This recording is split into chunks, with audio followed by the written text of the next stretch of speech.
যত দিন যাচ্ছে আমরা দেখছি যে পরিবারের ভাঙনটা বৃদ্ধি পাচ্ছে। যত দিন যাচ্ছে আমরা দেখছি যে পরিবারের মধ্যে ইসলামী অনুশাসনের ঘাটতি দেখা যাচ্ছে। পরিবারের মধ্যে আত্মহত্যার প্রবণতা বাড়ছে, ডিভোর্স বিবাহ বিচ্ছেদ বাড়ছে। পরিবারের মধ্যে সন্তানরা বেলাইনে চলে যাচ্ছে, পিতামাতার কোনো খোঁজ নাই। পরিবারের মধ্যে বেপরদামি বাড়ছে। সুন্নাহ, রাসূল সাল্লাল্লাহু আলাইহি ওয়াসাল্লামের সুন্নত পরিবার থেকে উঠে যাচ্ছে। পরিবারগুলো এখন এক একটা জাহান্নামের টুকরায় পরিণত হয়েছে।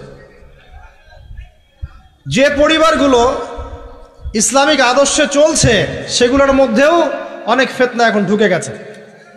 আল্লাহ রাব্বুল আলামিন সূরা তাহরিমের 6 নম্বর আয়াতে বলছেন, বাদা আউযু বিল্লাহি মিনাশ শাইতানির রাজীম, আল্লাহ পাক বলছেন, ইয়া আইয়ুহাল্লাযীনা আমানু, হে মুমিনগণ, কু আনফুসাকুম, তোমরা নিজেরা জাহান্নামের আগুন থেকে বাঁচো, ওয়া আহলিকুম নারান, তোমাদের পরিবার বর্গকেও জাহান্নামের আগুন থেকে বাঁচাও।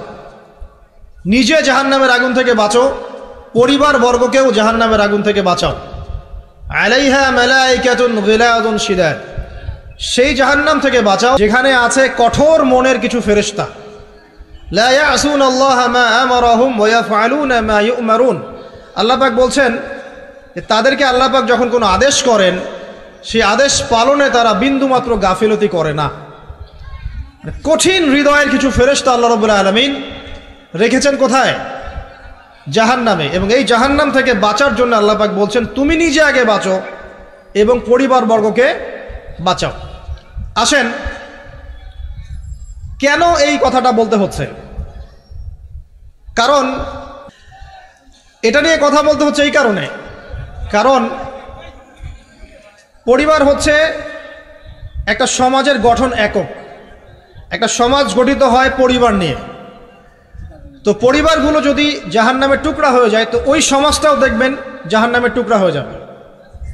আবার পরিবারগুলো যদি জান্নাতের টুকরা হয় দেখবেন ইনশাআল্লাহ ওই সমাজটাও জান্নাতের টুকরাই হবে ইনশাআল্লাহ। আর এই সমাজগুলোকে নিয়েই কিন্তু দেশ গঠিত হয়। সমাজ যখন পরিবর্তিত হবে, সমাজ যখন জান্নাতি আদর্শে চলবে, তখন দেখবেন দেশটাও জান্নাতি পথে হাঁটছে। আর যদি দেখেন সমাজের মধ্যে জাহান্নামী আমল বেশি, তাহলে বুঝে নেবেন দেশের মধ্যেও জাহান্নামী আমল বেশি। আর এই দেশ নিয়েই বিশ্ব হয়, বিশ্ব গঠিত হয়। তো দেশগুলো যখন দেখবেন কোরআন সুন্নাহর বাইরে আচরণ করছে, তার মানে পুরো বিশ্ব থেকে ইসলামটা আস্তে আস্তে উঠে যাচ্ছে।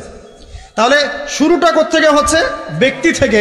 কু আনফুসাকুম, আগে নিজে বাঁচো, 1 নম্বর কথা। নিজে জাহান্নামের আগুন থেকে বাঁচো। 2, তোমার পরিবার বর্গকে বাঁচাও।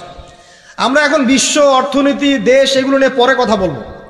আমরা আগে বলবো নিজের কথা এবং পরিবারের কথা, ঠিক আছে? আসুন, আল্লাহ পাক বলছেন নিজে বাঁচো, পরিবার বর্গকে বাঁচাও। তার মানে আত্মকেন্দ্রিকতার কোনো সুযোগ নাই ইসলামে, যে আমি নিজে বাঁচলাম যথেষ্ট, আর কারো দিকে দেখার দরকার নাই। এই আত্মকেন্দ্রিকতার সুযোগ ইসলামে নাই। পরিবার বর্গকেও বাঁচাতে হবে, এটা আপনার উপর নৈতিক একটা ধর্মীয় দায়িত্ব। আসুন, আমরা প্রথমে কোরআন থেকে দেখি যে কোরআনুল কারীমের মধ্যে এরকম জান্নাতি পরিবারের উদাহরণ আছে কিনা, ঠিক আছে? তারপরে আসবো আমরা ওই জায়গায় যে নবী সাল্লাল্লাহু আলাইহি ওয়াসাল্লাম শেষ জামানায় পরিবারগুলো কেমন হবে এই ব্যাপারে কি বলেছেন। তারপরে ইনশাল্লাহ আমরা আসবো কিছু পরিসংখ্যানে, যে এখনকার কিছু পরিসংখ্যান আপনাদেরকে দিব যে পরিবারগুলোর মধ্যে কি চলছে, ঠিক আছে? আর সর্বশেষে গিয়ে আমরা আলোচনা করব ইনশাল্লাহ যে এই সমস্যাগুলো থেকে উত্তরণের পথ কি। 4টা পার্ট আছে আলোচনায়। কয়টা পার্ট? 4টা পার্ট। আগে আমরা দেখব প্রথমে কোরআন এবং সুন্নায় আদর্শ পরিবার গঠনের ব্যাপারে আল্লাহ পাক কি কি নসিহত করেছেন, 1 নাম্বার। তারপরে যাব রাসূল সাল্লাল্লাহু আলাইহি ওয়াসাল্লাম শেষ জামানায় পরিবারগুলোর অবস্থা কি করুণ হবে এই ব্যাপারে কি কি হাদিস বলেছেন। তারপরে আমরা আসব কিছু পরিসংখ্যানে, যে দেশে এবং বিশ্বে পরিবারের ভাঙনের কিছু পরিসংখ্যান। আর তারপরে আসবো আমরা যে পরিবারগুলো এখন আমরা কিভাবে গঠন করব আর কি কি কাজ করলে এই পরিবারগুলো জান্নাতের টুকরা হবে ইনশাআল্লাহ, ঠিক আছে? তো আলোচনা একটু মনোযোগের সাথে শোনার চেষ্টা করতে হবে। আল্লাহ পাক সবাইকে তৌফিক দান করুন, আমিন। কোরআন খুলি আমরা এবার। কোরআন কি নিয়মিত খোলা হয় ভাই? প্রত্যেকদিন কোরআন তেলাওয়াত করেন কারা কারা? হাত তোলেন দেখি। মাশাআল্লাহ। এবার হাত নামান। প্রত্যেকদিন ফেসবুক চালান কারা কারা? হাত তোলেন দেখি। সত্যি সত্যি বলবেন? হ্যাঁ, মাশাআল্লাহ। এখন বোঝেন আল কোরআনের আলো কি ঘরে ঘরে জ্বলবে? যখন প্রথম প্রশ্নের হাত উঠবে কম আর দ্বিতীয় প্রশ্নের হাত উঠবে বেশি, বুঝবেন যে কোরআনের সাথে জনগণের সম্পর্ক কমে গেছে। আর যখন দ্বিতীয় প্রশ্নে হাত উঠবে কম, ফেসবুক চালান কারা কারা, হাত কম, অল্প মানুষ চালায়। কোরআন পড়েন কারা কারা নিয়মিত, সবাই হাত তুলছে, তখন বুঝবেন সমাজ পরিবর্তন হয়েছে। তো প্র্যাকটিক্যাল কথায় আসি, আমরা এখন কোরআনের দিকে যাই। যাওয়ার আগে এতটুকু রিকোয়েস্ট করব যে কোরআনটা আল্লাহর ওয়াস্তে মৃত্যুর আগে একবার খতম দেওয়ার চেষ্টা করেন। পারবেন না? ইনশাআল্লাহ।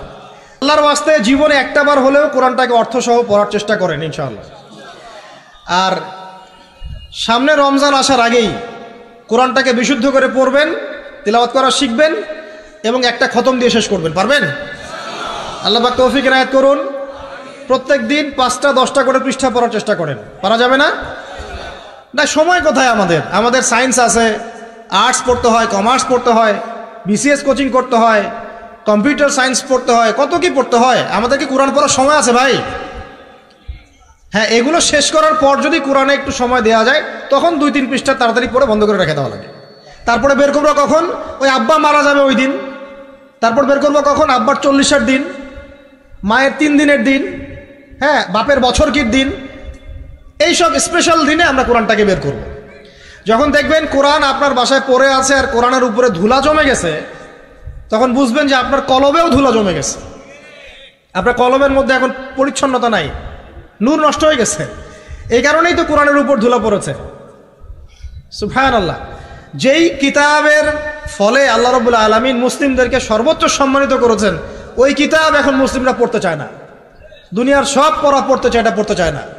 কোরআন সুন্নায় কিছু থাকলে ওই বিষয়টা মুসলিমরা মেনে চললে মানুষ বলে এরা মৌলবাদী, মানুষ বলে এরা ধর্মান্ধ, মানুষ বলে এরা ব্যাকডেটেড, কত শব্দ। এবং এই শব্দগুলো নাকি সো কল্ড প্রগতিশীলদের পক্ষ থেকে আসতেছে। এখন কোরআন আল্লাহ পাক নাজিল করেছেন, আল্লাহর জ্ঞান বেশি না আমার জ্ঞান বেশি? কোরআন আল্লাহ পাক নাজিল করেছেন তার রাসূল মুহাম্মদ সাল্লাল্লাহু আলাইহি ওয়াসাল্লামের উপরে, নবীর জ্ঞান বেশি না আমার জ্ঞান বেশি? তো এই কোরআন এবং সুন্নায় যা আছে আমি তো মানবই অন্ধভাবে, কারণ আমার জ্ঞান তো তার চেয়ে বেশি নয়। এখানে আল্লাহ পাক সমস্ত বিষয়ের সমাধান দিয়েছেন। তো সমাধান আল্লাহ পাক দিয়ে থাকলে আমার মানতে সমস্যা কোথায়? সমস্যা আছে? আমি কি আল্লাহর চেয়ে বেশি বুঝি? আমি কি নবীর চেয়ে বেশি বুঝি? এরা যদি বলে আমরা আল্লাহর চেয়েও বেশি বুঝি, নবীর চেয়েও বেশি বুঝি, এরা মুরতাদ, কাফের হয়ে গেছে। ইসলামের সাথে তো কোনো সম্পর্ক নাই। যদি নাম হতে পারে আব্দুর রহমান, আব্দুর রহিম, হ্যাঁ, মুজাহিদুল ইসলাম নাম হতে পারে, ইসলামের সাথে কোনো সম্পর্ক নেই। যদি কোরআন এবং সুন্নাহকে ব্যঙ্গ করে বা মনে করে এর মধ্যে সবকিছু সমাধান নাই, অন্য আরো উৎসের দরকার আছে। তো মুসলিমদের আকীদা হবে কেমন? কোরআন এবং সুন্নাহ আল্লাহ নাজিল করেছেন, এখানে আল্লাহ পাক মানবতার প্রতিটা বিষয়ের সমাধান দিয়েছেন। ঠিক আছে? এখন এই সমাধানগুলো মেনে চলার জন্য আমাকে আগে পড়া শিখতে হবে, তারপরে আমাকে এর অর্থটা জানতে হবে, এর উপর আমল করতে হবে, কোরআনের দাওয়াত মানুষকে দিতে হবে। তখনই না ইনশাআল্লাহ একটা কোরআনিক সমাজ গড়ে উঠবে, তাই নয় কি? তো কোরআনিক সমাজ গড়ে উঠলে কি অমুসলিমদের অসুবিধা আছে? কোরআন তাদের স্বার্থ সর্বোচ্চ অগ্রাধিকার দিবে না? একটা অমুসলিম যদি একটা ইসলামিক স্টেটের মধ্যে নির্যাতনের শিকার হয়, জুলুমের শিকার হয়, এবং ওই জুলুম যদি কোনো মুসলিম তার উপর করে থাকে, তখন ইসলামিক স্টেটের প্রধান যিনি, যে কোর্ট এবং ল থাকবে, ওই মুসলিমকে শাস্তির আওতায় এনে বিচার করতে হবে। এত সাম্যের ধর্ম ইসলাম।